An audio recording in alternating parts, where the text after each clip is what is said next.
Once up in London, I met up with my friend Rach for lunch, and I also went skating at Somerset House with Katie.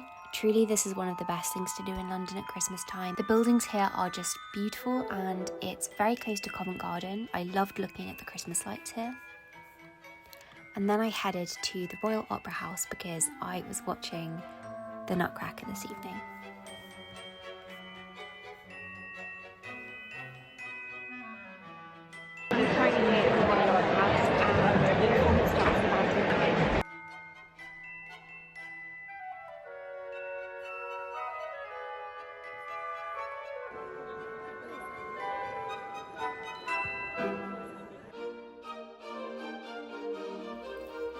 I watched the performance by the Royal Ballet, and the Royal Ballet was actually the first ballet company to perform the Nutcracker in London in 1934.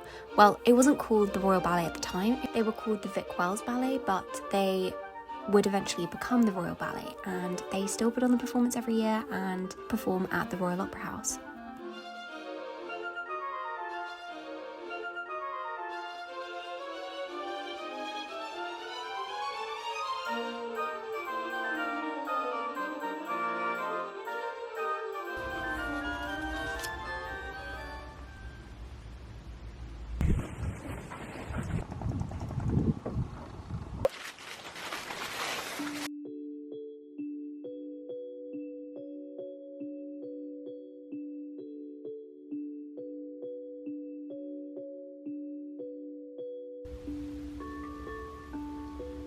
Hello, good morning. It's the next day and I am back from the Nutcracker, obviously. It's such a beautiful morning. It's not misty, but it's frosty and I do like frost. So I loved the ballet. It was, I think, the most magical thing I've ever seen, and I don't say that lightly. I've watched the Nutcracker once in performance and I've watched quite a few video adaptations online. Watched ones on YouTube and other streaming sites, and this is the best one that I've seen. The choreography was just amazing, and I didn't realise it was opening night. I didn't realise I booked opening night tickets, but I had, and so I think even more so there was, it really adds to the atmosphere. Also, just a quick note, but the Royal Opera House has made this year's performance available to stream, so I will leave a link down below if you want to watch it online. Also, I mean, okay, so the Nutcracker music is my favourite music. Like, it's my favourite album of all time, I suppose. And so not only am I watching the ballet, but like the fact that the music is being played by a live orchestra, and again, wonderfully done. Especially the Waltz of the Snowflakes was particularly beautiful in this adaptation. As I was watching it, I was just thinking, like, how is it that the human body can actually replicate snow? I was just getting really caught up in this thought, because the way that the dancers were swirling in front of this blue azure background, and they were wearing obviously the vibrant white glittering costumes, and they did look like snow, and the faster that they moved, it kind of replicated that gradual intensification of the blizzard, and then eventually Clara and the Nutcracker get caught up within the blizzard. You can't work Clara out from the snowflakes because obviously she's wearing white as well. Drosselmeyer's magic tricks at the beginning as well were really good. Like, he made a candle flame light. There were lots of children in the audience, obviously, and like, that is magic.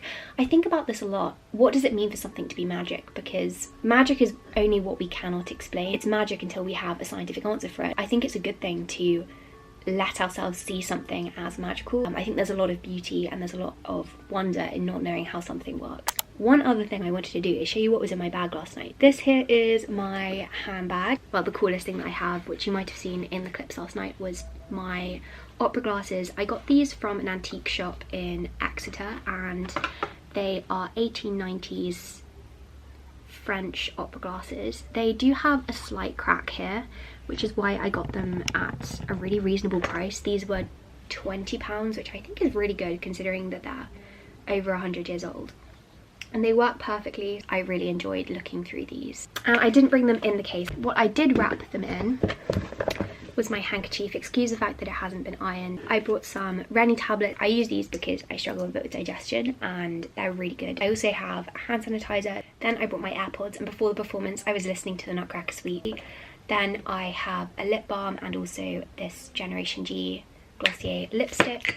and finally a washi tape. This is the one we released on Pumpkin Bread Activity in collaboration with Note and Wish. It's called Matcha Oak Latte and it fits the planner colours. Then I realised when I got there that I didn't bring a notebook and pencil with me, and I was by myself and I wanted to do some writing whilst I was waiting because I had an hour before the performance. And so I went and bought a pencil and a notebook from the gift shop, which I didn't want to do because I have so many notebooks at home. But also this is a notebook which I've had my eye on for the last couple of years. It's this Swan Lake poster notebook. It was $8.99 and it's plain inside. I also bought the cheapest writing implement they had, which was this simple Royal Opera House pencil, which was $1.25. And I really don't regret doing that because I wrote some poetry before the performance, which I wouldn't have been able to write otherwise. So for the rest of this video, I wanted to include some other segments kind of related to the Nutcracker because it is such a wonderful story, and for a couple of years I've been meaning to film a video which is kind of entirely inspired by it, so that is today's video.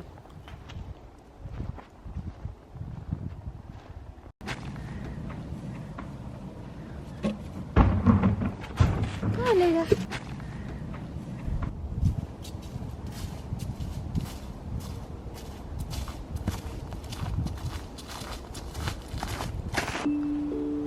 I also just want to say that the yearly planner is currently available on Pumpkin Bread Activity. We only release 2 planners a year, and this woodland one will only be available for a limited time. These are planners that I designed myself to be as functional and useful as possible, whilst also providing space for self-care and the things that are most important. I use it basically every day, and I really hope that it will help other people to keep organised.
I thought it might be fun to do a quick blast history of the Nutcracker ballet. So the ballet is only loosely inspired by the ETA Hoffman story. This was published in 1816, and like Grimm's fairy tales, Hans Christian Andersen, it is actually incredibly gory and gruesome. In it we see a vicious battle between the Nutcracker soldier who comes to life and the Mouse Queen who is defending the death of her children. It's an excellent story and one of my absolute favourites. And then in 1892 it was adapted by Tchaikovsky into a ballet. He wrote his incredibly famous score for it, and it was presented alongside one of Tchaikovsky's operas. Surprisingly, somehow it actually was not very popular. The reviews were terrible and everyone said that the ballet was awful. Not that Tchaikovsky's music was bad, but the actual ballet was bad. Even Tchaikovsky said, and I quote, "Apparently the opera gave pleasure, but the ballet not really, and as a matter of fact, in spite of all the sumptuousness, it did turn out to be rather boring." He actually said himself that the Nutcracker ballet was boring. Most people say this was more to do with the choreography than the music, though. The music was to high acclaim, it was only the dancing. And in Tchaikovsky's lifetime, the ballet would not be given acclaim, and it wasn't popularised while he was still alive. I found looking at the reviews of the first performances so interesting. So the ballet wasn't written for children. It wasn't intended to be a performance for children. However, it was received as that. And one review said, "In general, the new ballet is produced primarily with children for children." Another reviewer said, "Such a great composer should not have taken upon himself such a trifle and such nonsense as the story of this ballet." It's interesting. I've always found it interesting how things are made for children are seen as nonsensical, they're seen as unimportant. But as C.S. Lewis said, a story which cannot be enjoyed by both adults and children is not a good story. Like, a good children's story can be enjoyed by adults too. And The Nutcracker is one that I still love watching as an adult, and I know that lots of people do. Also, Christmas is all about nostalgia. A lot of the Christmas scholars note that Christmas is about recreating childhood traditions, that festive feeling, those perfect Christmases from when you were young. So I think the fact that the Nutcracker is able to capture that wonder of childhood just shows how it is able to work as a Christmas ballet production. But the music. So Tchaikovsky's The Nutcracker was partially inspired by his introduction to an instrument called the celeste, which I'm going to put on the screen. So a celeste is a kind of piano. It looks like a piano, but it sounds much more like a music box or a xylophone. And it's beautiful, it's whimsical, it's eerie, and this instrument is what inspired the dance of the sugarplum fairy, which is, of course, very whimsical. It does sound like it's a music box which is being wound up. One reviewer said that this instrument makes the music for the sugarplum fairy sound like, quote, the sprays of a fountain. The Nutcracker is famously criticised for its plot, for the fact that it doesn't really have much of a plot. The first part is a Christmas party, which kind of does run more in sequence, but the second part is people in like the Candy Kingdom coming forward and performing, and so it's a series of acts, it's a series of dances. Like, as I was watching it this year, I was thinking like maybe the first part is a Christmas party, it's a story, but the second part is more of a masque.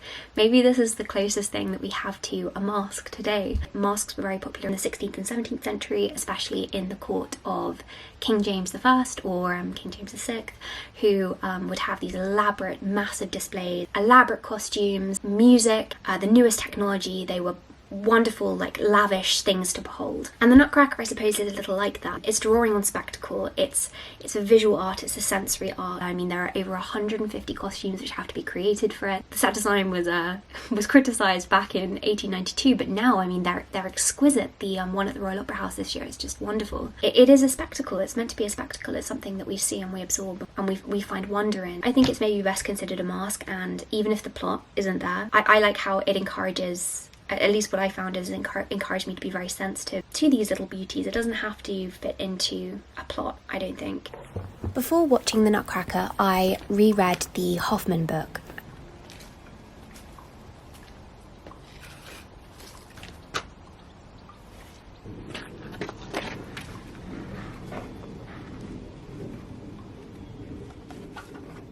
As soon as Marie was alone, she quickly went over to what was quite properly on her mind and what she could not tell her mother, though she did not know why. Marie still had the wounded Nutcracker wrapped in her handkerchief, and she carried him in her arms. Now she placed him cautiously on the table, unwrapped him softly, and tended to the injuries. Nutcracker was very pale, but he beamed so ruefully and amiably that his smile shot right through her heart.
I wanted to share a few other books similar to The Nutcracker if you enjoyed it. First of all, The House Without Windows, which was written in 1927 by Barbara Newhall Follett, who was just 12 years old at the time. In the story, a child leaves her family home so that she can live in the wilderness. She lives in meadows and mountains and by the ocean and observes the things around her. Like the Nutcracker ballet, there's not much of a plot, yet there is still that sense of wonder as she marvels at the natural world. Next, if you're looking for an adult contemporary book, I would recommend The Night Circus or The Binding. which similarly have that sense of whimsy. The night circus in particular really reminds me of the Nutcracker. It's about a circus that arrives and performs during the night, and the descriptions in this are just spectacular. For YA books, I would recommend The Strange and Beautiful Stories of Ava Lavender, which is about a girl who grows angel wings and is kept locked away by her family. I would also recommend Agency of Scandal by Laura Wood, about a women's detective agency in the Victorian period which uncovers secrets and scandals about men in high society. I'm never quite sure where to put The Ocean at the End of the Lane, but I suppose it's kind of a YA book. And like the Nutcracker, it's slightly distorted and dreamlike, twisting between time frames and levels of consciousness. It's about a man who returns to his childhood home for his father's funeral and remembers the summer he was 7 years old when he met a peculiar girl called Letty who claimed to have an ocean at the end of her garden. Side note, sorry, but I just noticed this. I never knew that my copy was signed. Then for children's books, I've got 5. First of all, The Little Prince and Peter Pan are books which similarly seem quite nonsensical for adult readers but make perfect sense to children, which I feel is definitely the case with Hoffman's story. My favourite book of all time also kind of reminds me of The Nutcracker, just in terms of the overall feel of it, because it similarly champions kindness and a kind of quiet strength. I think Sarah Crewe is more quietly strong than Marie in The Nutcracker, who can be quite docile. Then 2 newer books, The Clockwork Sparrow, which is the first book in a series of detective stories for middle grade readers. This is set at fictional Sinclair department store in London, which is elaborate and lavish and holds this priceless clockwork sparrow which goes missing. And finally for children's books, The Miraculous Sweetmakers and the Frost Fair by Natasha Hastings, which recently came out, and this is set in the 1600s during the London Frost Fairs, where ginormous winter fairs would be set up on the Thames when it froze over in the winter. And it mainly follows a girl whose family makes sweets. So I feel like that fits perfectly with the sweet world of the Nutcracker. And then finally, I actually want to recommend 3 Shakespeare plays if you're looking for something else to watch. The Winter's Tale, The Tempest, and Midsummer Night's Dream all similarly play with magic, like the Nutcracker. I also completely forgot to mention this book of Winter Tales. This is filled with winter stories from all over the world.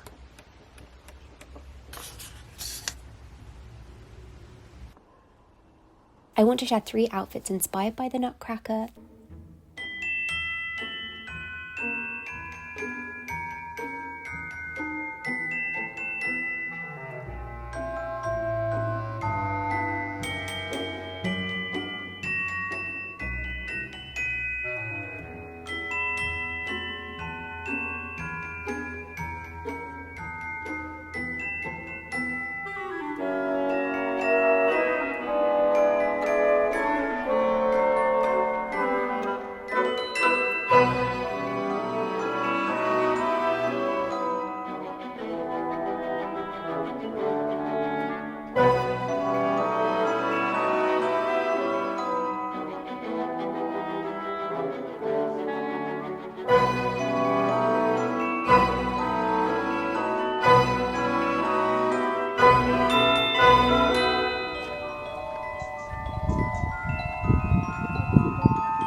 So first of all, we are going to make some sugar plums. I'm loosely following a Victorian recipe for this, and sugar plums are very different to what I thought they would be. I assumed that they'd be much daintier than this, but they're actually more like energy bites today. So I started with 1 cup of walnuts and also 1 cup of dates, but you could use any dried fruits in different proportions. Dates was all I had in. I also added 3 pieces of crystallized ginger and half an orange's worth of zest.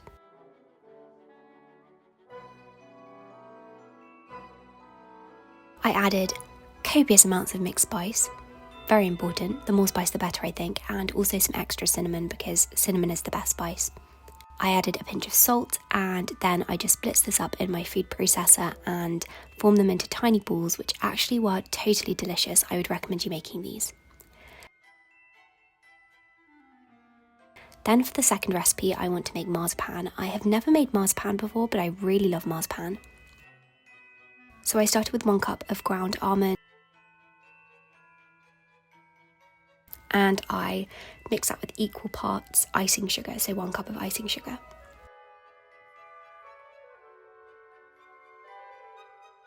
Then I added about a tablespoon of rose water and I added half a tablespoon of almond extract. And again, I just shaped these with my hands into small little balls, and these were so delicious again. Very, very sweet. They taste very Christmassy, and again, I would recommend you making these, especially since they are so easy. Anyway, thank you so much for watching this video. I hope you enjoyed it, and I hope you have a productive week.